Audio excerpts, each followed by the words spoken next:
Blue cheese, welcome. Week 2, breaking down the New York Football Giants and a depressing Week 2 loss to the freaking Cowgirls.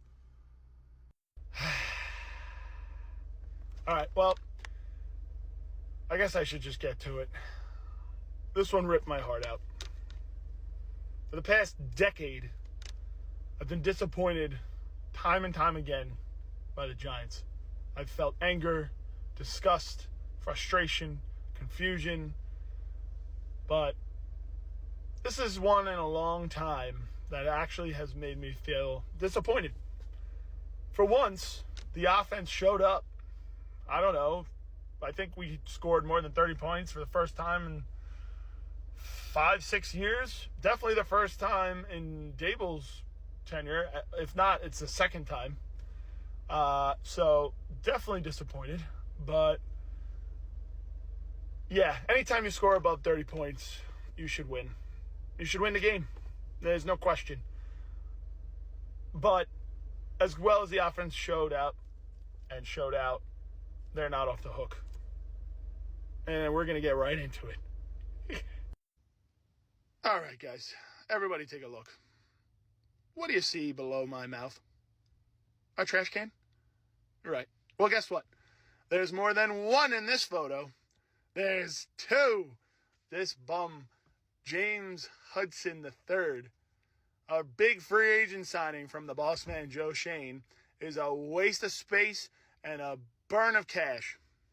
Okay, last week when he played, he was so top-heavy, he couldn't keep anybody in front of him. I think he had at least one holding call, okay? But he couldn't keep the pass rusher from getting into Russell Wilson's grill, all right? And then this week, on the first drive, 4 straight penalties, all caused by him.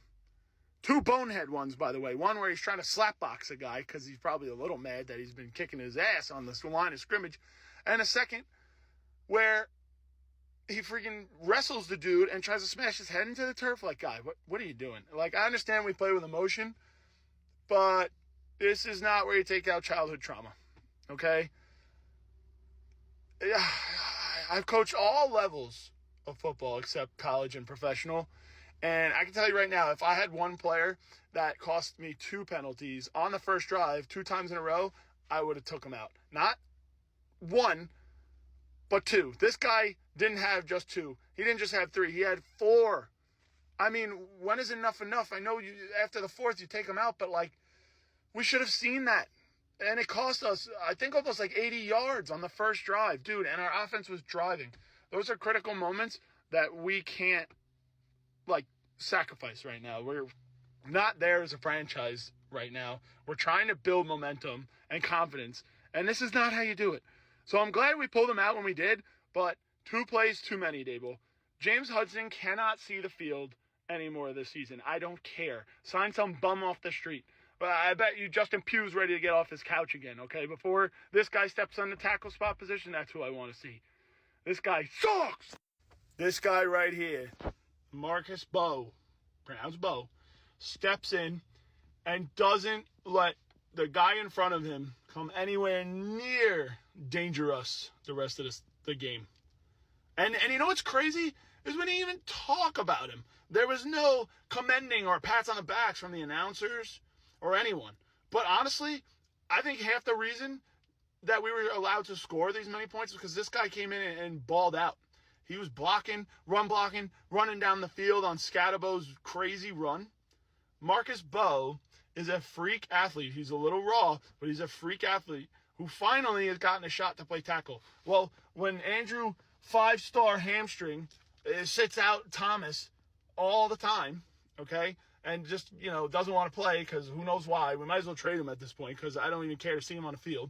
All right, and then you got James Trashcan McGee Hudson III doing what he's doing. You might as well just give the rookie a shot that you invested a draft pick in. Like, I feel like every week I say the same thing and think the same thing. And for whatever reason, we just decide not to give these guys shots, or we put them in positions to fail. But Marcus Bowe came in and dominated. And if honestly he is not starting somewhere on the offensive line next week, I may become a fan of a new team because this dude came in, did his job. Probably didn't know the plays all that well, but just channeled an inner demon and went nuts. I mean, it's not hard. He has it figured out. Keep him starting. Put him at left tackle. I love it. Let it rock. Please. Oh, yeah, Marcus. Just lots of aura. Lots of swag. I mean, this whole rookie class is about swag. Dart, Scatterbo. Look at Marcus Bow. Got the Qatar Airways jersey. Jays. He just got dripped, dude. This guy is my starting left tackle as far as I'm concerned next week if Andrew Thomas doesn't come back. And even if he does, put this dude on the O-line somewhere. Let him play fullback. I need him to block, man. He does a good job. I love it. I'm rooting for you. Speaking of rookies, let's talk about this guy. Cam Bowling Ball Scatterbo. This dude runs angry, runs hard, doesn't care how big you are or what name is attached to that jersey. He's going to find a way to run through you. And if he doesn't, it's going to take more than one person to bring him down. And watching him run the ball is awesome. And I would not be surprised if he competes for RB1 next week. I'm saying it right now. Y'all don't even know me and I'm saying it. Just saying. But watching this guy block, run, catch, every play is a lightning rod of energy that this offense needs. And I'm so glad we got him because in college he was double that. Okay? And watching this touchdown run, just barreling through Cowboys defenders and sticking his hand out trying to score, I'm so glad we gave him the rock on the 1 yard line to score because this dude is part of the solution and I hope he keeps getting fed. Right? Zeke used to say, feed me. I only say that because of the stupid Cowboys. But you know what?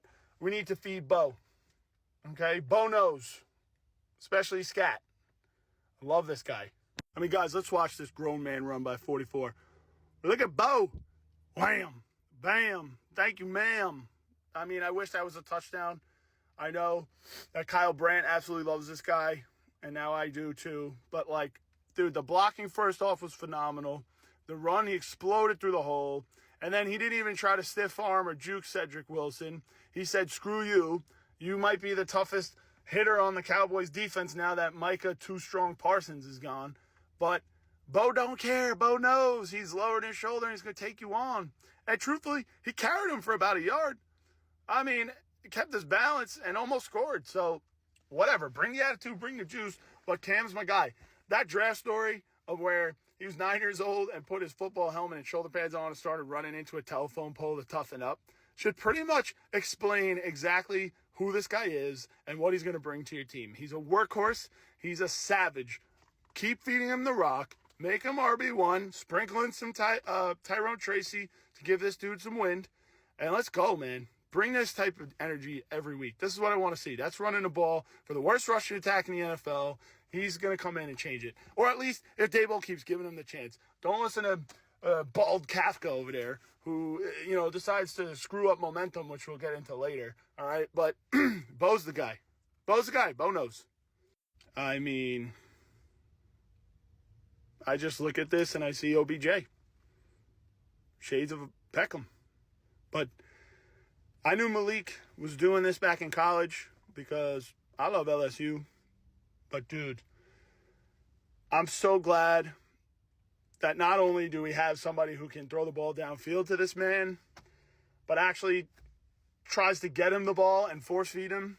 Okay, normally I consider wide receivers to be divas, and it's just like a headache and a pain in the butt. But, like, Malik wants the ball because he's a competitor.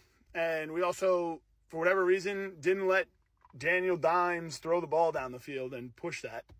Said we like our little 5-yard hitches and dinky slants on 3rd and 17 forever. But now, Dangerous Wilson is shades of 25 and throwing these rocket rainbows, which is sweet. And we got a guy who can go up and get it and contest, and it's sick. And I love it. I mean, dude, he cooks every corner. He just keeps fighting through traffic when he gets the ball. Yeah, he had one drop yesterday, but, it was a little behind him. You could catch it, but I'm giving him the benefit of the doubt. The dude's a warrior. Okay, he had a career day yesterday. I mean, I love Neighbors, okay? I hope we don't trade him like we did Beckham, unless he becomes a total head case. But, like, feed this guy the ball when we need to pass it. Send him in some slants. Send him in some jet motion. Give him some post routes. I mean, one-on-one, just get it to him. You know, it's like Megatron or Justin Jefferson or Chase. Just get him the ball. He'll do something with it. He'll make plays. He'll excite your team. This is a hell of a catch. Whew. I mean, clearly they kept doing it because once he did it the first time, Russ throws another rainbow into double coverage. It says, go get it, and Leak's going to get it. And it ended up being what should have been the game winner. What should have been the game winner, dude? I can't tell you how excited I was. I got up. I screamed. My wife screamed. My dog was barking and having a good time. We were chanting. We were like, that's it. Like, Giants are back. Like, Daboll figured it out. The Cowboys suck again. You know, beat them in their own home. We broke the streak. Like, right there, dude, the switch was flipped. And I thought, wow, like, our season, for all that crap we were talking, you know, after that debacle to the Commanders, dude, I really thought, like, this was it. I really thought this would be, like, the turning point. Because I saw that, I was just like, yo, this is electric. This is an Eli Manning moment that we haven't seen, right, in almost, 13, 14 years when we came back in the Super Bowl in 2012, 2011. I mean, that's what I saw right here in this moment. It was magical, dude. Magical. Russ with a rainbow and Leak with those hands and the competitive juice. It's unbelievable. But, you know, as the story goes with the Giants, it don't mean nothing until it's 0-0, unfortunately. Hi, my name's Shane Bowen, and I coach defense for the New York Giants. I was fired from Tennessee, a third world organization that doesn't have much success, because my defense is Pop Warner. And if you couldn't tell, I don't know what I'm doing. Well, clearly, I mean, dude, they have Brandon Aubrey, a former pro soccer player. He's Australian. The dude can kick a ball a very long way. So let me tell you, anything close to the 50-yard line, all right, anything close to the 50-yard line should be defended. And, like, the Cowboys are not trying to score a touchdown here with 14 seconds left. So why we decide to put the linebackers 7-8 yards back behooves me, dude. We should be defending the middle of the field, trying to keep any kind of medium to long pass shut down so they can get in field goal range with 14 fucking seconds. But no, we leave a gap in the middle of the field. The linebackers go somewhere, and Dane Belton, like, gets his ass turned around, and Dak Prescott throws a little loop in. I think it's to Ferguson. It doesn't even matter. Right in the middle of the field, that should never happen. Never happen in this situation, dude. I used to not care about Shane Bowen. Like, I didn't really care. I thought the defense was always decent because the talent would prevail. But, like, this to me is X's and O's gone wrong. Like, he fudged up. The guy had some kind of, he didn't have enough coffee, or, you know, he was sleeping on the mic. I don't know. But this is unacceptable. It's terrible. All right, Brandon Aubrey anywhere around the 50-yard line is going to boot it in. All right, and clearly he did that to us twice yesterday and once prior in his career. So, you know, shame on Shane Bowen. Like, I'm not saying that he lost us the game, but you score 37 points, you're supposed to win the game. Okay? A defense with 14 seconds left, and a team that's just trying to tie it to give themselves a chance, not score a touchdown. Okay, it's going to be passing short to intermediate. So where we decided to leave this loop in the middle of the field, I have no idea. And it drives me absolutely nuts. I never said once that I miss Wink, but like I kind of miss Wink Martindale. I don't know. But I think my new case isn't Daboll. It's fire Shane Bowen.